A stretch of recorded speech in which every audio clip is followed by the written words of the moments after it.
இந்த வருஷம் தீபாவளி ஷாப்பிங்க்கு நாங்க எல்லாரும் டெக்கோரஸ் போலான்னு இருக்கோம். டெக்கோரஸ் உங்களுக்கு மட்டும் தானே? இல்லப்பா, இனி நம்மளுக்கும். எனக்குமா? எங்களுக்கு எனக்கு இருக்காமா? எல்லாருக்கும் தான்ப்பா. டெக்கோரஸ் ஸ்டோர் இனி டெக்கோரஸ் ஃபேமிலி ஸ்டோரா வரும் செப்டம்பர் 20 முதல் நம்ம காரைக்கால் பாரதியார் ரோட் தொடக்கத்திலேயே மிக பிரம்மாண்டமா தொடங்குறாங்க. இனி உங்களுக்கும் எங்களுக்கும் தனித்தனியா தேடி அலைஞ்சு ஷாப்பிங் பண்ண தேவையில்ல. அதுவும் Dress எல்லாம் விதவிதமா எக்கச்சக்கமா இருக்கு. அது மட்டும் இல்லாம 1000 ரூபாய்க்கு மேல ஆடை வாங்கும் அனைவருக்கும் அழகழகான பரிசும் இருக்கு.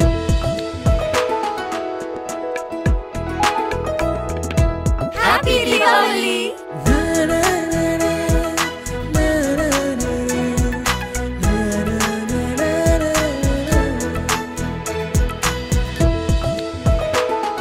வரும் செப்டம்பர் 20 முதல் காரைக்கால் பாரதியார் ரோட் தொடக்கத்திலேயே மிக பிரம்மாண்ட தொடக்கம். Decorous family store 19 Bharathiyar road Karaikal.